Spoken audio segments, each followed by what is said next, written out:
défi 7 jours, troisième vidéo, action. J'espère que vous allez bien. Je vous fais une petite vidéo pour continuer notre petit chemin sur comment prendre soin de soi en moins de 5 minutes. Là, ça va être un peu, enfin, c'est pas des petits outils, parce que je vous en ai donné bien plein. On avait donc être aligné, avoir la pleine conscience des choses, être dans le présent, la respiration, la cohérence cardiaque. Donc 1, 2, 3, 4, 5, on inspire, 1, 2, 3, 4, 5, on expire. Faire la visualisation, valise du passé, valise du futur, on les lâche, on ferme les yeux, on respire par là, le chakra du cœur pendant 5 minutes. Donc en fait, c'est pas, vous respirez pas par là, parce que c'est pas possible, mais si vous vous concentrez, vous imaginez quand l'air rentre et l'air sort, que ça passe par ça. Vous pouvez le faire, je vous jure, 5 minutes, ça vous déconnecte de la charge de stress que vous pouvez avoir. Donc ça, c'est bien. C'est après, on peut redemander l'alignement au point 0, donc qui est le point du chakra du cœur, en fait. Donc, bon, voilà. Comme je vous dis tout le temps, nous sommes des êtres d'émotions. Nos émotions sont à prendre en compte. C'est obligatoire. Je ne vais pas me faire des amis parce que je sais qu'il y en a qui considèrent que quand on veut faire, il faut faire, sauf que de faire, des fois, ça ne suffit pas. Parce que notre cerveau est bien fait, en fait, notre inconscient régit 80% de notre individu et attire à nous des situations. Donc, il y a deux options. C'est soit on fait, une fois que la situation de merde est devant nous, et donc là, ben, on s'en dépatouille en disant je mets des actions en place, et ça, pas de problème.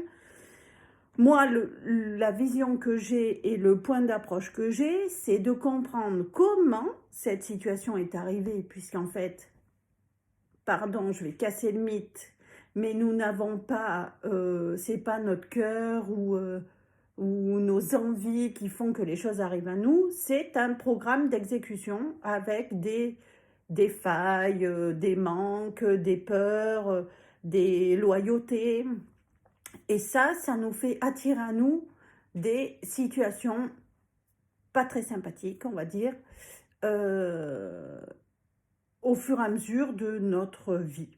Donc après, vous savez très bien ce que je vous dis, il y a des impondérables, il y a des choses qu'on est obligé de passer dans la vie, les décès, les maladies, ça c'est des choses que, voilà. Après, quoique pour les petits bobos, moi qui ai fait du décodage biologique, je peux vous dire que petit bobo égale déclenchement par un surstress qui est arrivé et qui s'est reproduit plusieurs fois jusqu'au point où après la biologie se transforme parce que en résonance avec ce conflit émotionnel. Donc ça c'est sûr. Donc voilà. Ça, mais pour les petits bobos, l'eczéma c'est un conflit de séparation.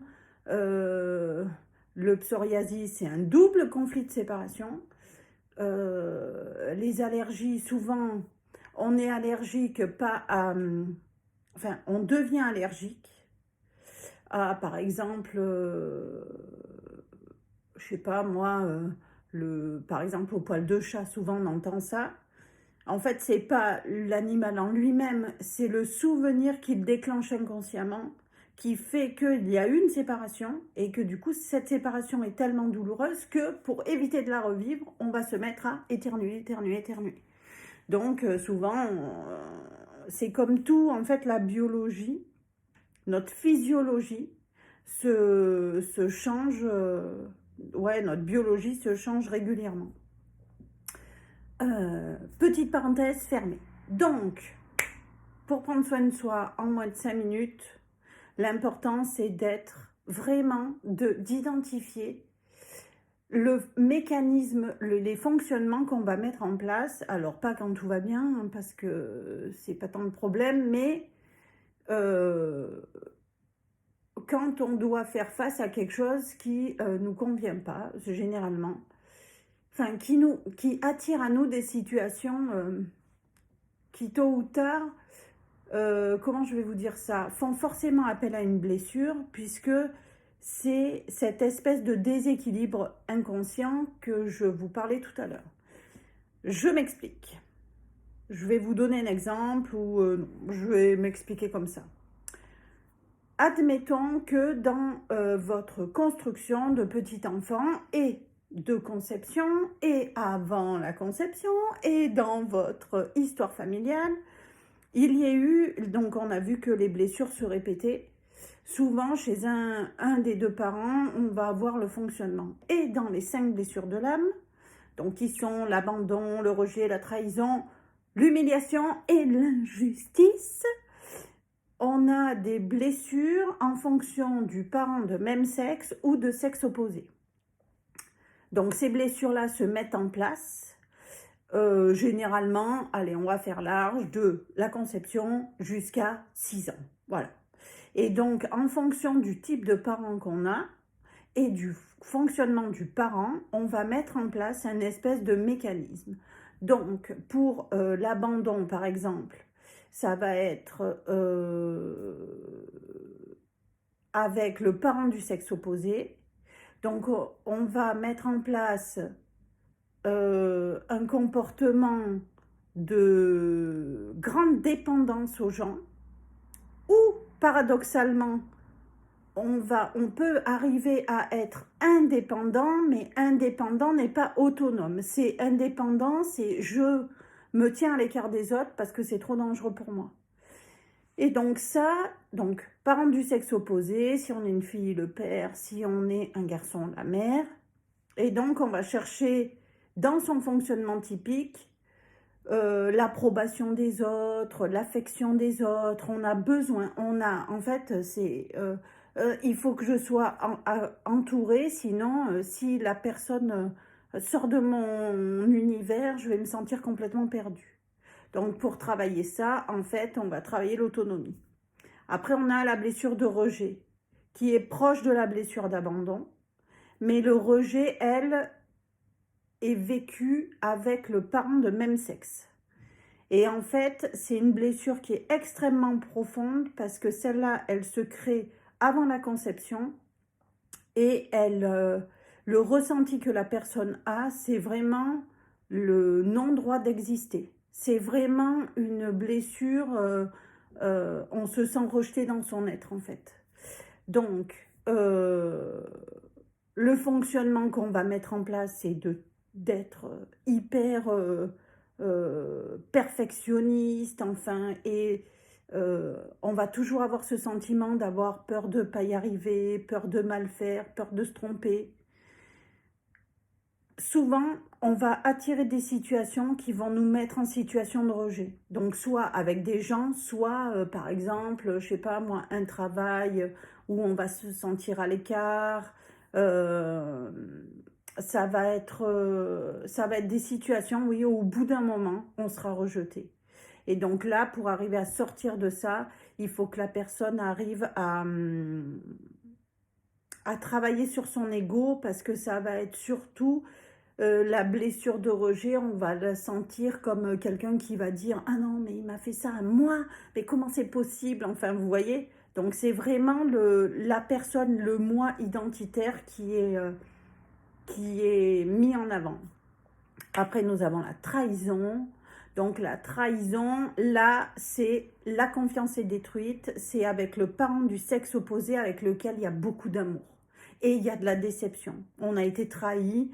On n'a pas eu... on a un ressenti d'abandon. Et du coup, on a du mal à se laisser aller. Du coup, on va mettre en place une espèce de mécanisme de méfiance, voire de manipulation. Donc, on recherche à avoir de l'importance aux yeux des autres. Vous voyez, c'est plus le manipulateur. Donc là, ça veut dire qu'on a été trahi par le parent de sexe opposé, comme je vous ai dit. Et généralement, c'est entre 2 et 4 ans que cette blessure se crée. Donc, pour s'en libérer, il faut travailler le lâcher prise, en fait, et accepter d'être vulnérable, en fait. Donc, voilà. Après, nous avons l'humiliation. Donc, l'humiliation, c'est avant 3 ans. c'est la honte par rapport à un parent, et généralement, c'est les parents castrateurs, quoi. Donc, au, au bout d'un moment, comme l'enfant est limité, le ressenti, en fait, ça va être on va pas être à l'écoute de ses besoins. Et ça va être souvent des personnes qui vont fonctionner, qui vont être blessées à la moindre chose et qui vont fonctionner euh, par rapport, comme pour entrer dans un moule, en fait, pour plaire à tout le monde, entre guillemets. Et pour pouvoir s'en libérer de ça, il va falloir reconnaître ses besoins, reconnaître, être digne de soi, être fier de soi. Voilà, et l'injustice. Donc l'injustice, ben, ça c'est une blessure dans les valeurs même de ce qu'on est, hein, puisque c'est ce qui est juste et ce qui n'est pas juste. Alors chez l'enfant, on entend souvent en disant ah mais non, mais c'est pas juste, t'en as plus donné à lui qu'à lui, moi j'en ai moins eu. Donc voilà, je vous le fais bien, hein. Mais bon, c'est une blessure qui est faite avec le parent du même sexe. Et souvent, c'est le parent qui est indifférent et froid, quoi. Et du coup, c'est un enfant qui va manquer d'estime de lui, de confiance en lui. Et il va se mettre à être rigide. Donc, à l'âge adulte, c'est quelqu'un de rigide. Et puis, vous savez, c'est les personnes qui il y a des problèmes, le bateau coule, fuyons le bateau coule, mais non, c'est le capitaine qui dit non, non, mais tout va bien, vous inquiétez pas, tout est sous contrôle, alors que c'est le cataclysme. Donc c'est des gens qui ne reconnaissent pas d'avoir, enfin, où tout est figé en fait, c'est on reste optimiste, on montre pas qu'on peut être déstabilisé, bah, on est rigide, quoi. Et du coup, pour dépasser cette blessure, faut accepter la fluidité, le fait que des fois, il y a des choses qui ne se passent pas comme prévu, et que c'est pas parce qu'il y a des événements comme ça qui se passent que ça veut dire que c'est la cata et que rien n'est... enfin, c'est parce que tout s'écroule, quoi. Pas du tout. Donc la flexibilité dans la vie, on en a besoin parce qu'on ne peut pas être toujours formidable. Il y a des jours où on ne va pas bien. Le tout, c'est qu'il ne faut pas que ça dure. Donc, l'important, c'est déjà d'identifier vos blessures de base. Parce que ça va déjà vous donner des pistes de travail pour pouvoir commencer à vous libérer petit à petit. Alors, c'est toujours pareil, comme je dis, dans un fonctionnement, parfois on a un comportement qui est en refuge quand ça va pas et qui est en exploration. Alors ça, on le voit dans l'énéagramme aussi, quand ça va bien. Quand on a un excès de bonne humeur, on peut aller conquérir des territoires par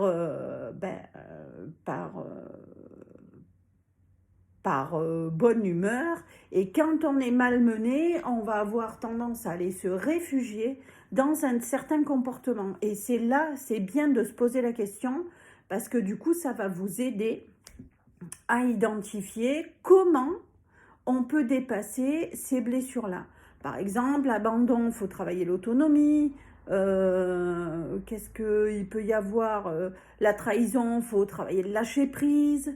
L'injustice, il faut être flexible. Vous voyez, toutes ces blessures-là, c'est important parce qu'on arrive à petit à petit avancer. Et je vous redirai aussi, en fait, il faut se mettre des espèces de deadline où quand on est face à un événement où ça va pas, on a le droit d'aller pas bien, mais ça doit durer dans une période de temps.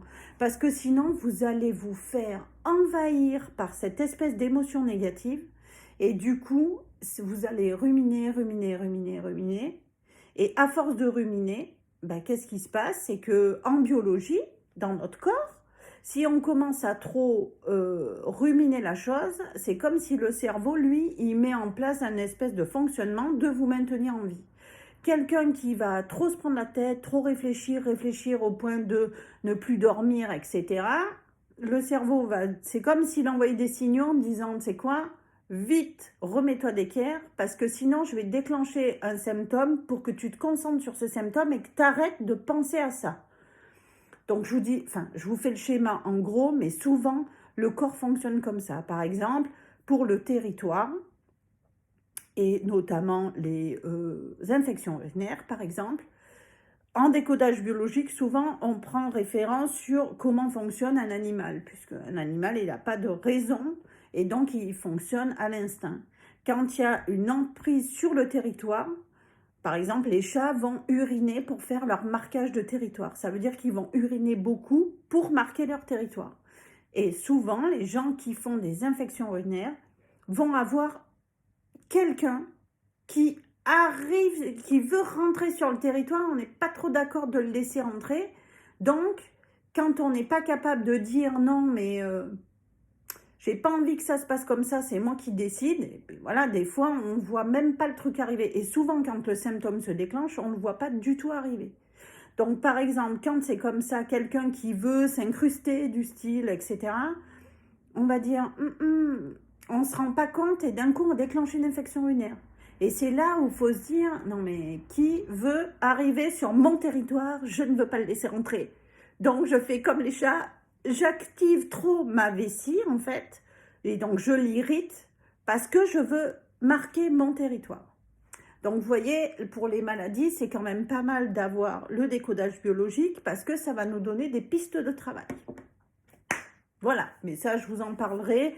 Je vous ferai des petits exemples comme ça de petits bobos pour vous montrer comment ça fonctionne, quoi. Voilà, parce que c'est toujours des pistes de travail qui sont intéressantes et c'est important de se poser des questions. Quand on fonctionne comme ça, évidemment, quand on n'est pas à l'aise avec une situation, quand tout va bien, j'ai envie de vous dire, on ne se pose pas de questions. Donc voilà, bon. Donc voilà, c'est mon mot, vous l'avez bien compris, je pense pas que j'arriverai à l'arrêter comme ça, mais bon, en attendant,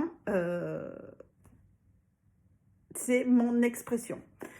Je vous souhaite une belle journée, défi réalisé, on se verra demain pour un nouveau défi. Je vous embrasse, bonne journée.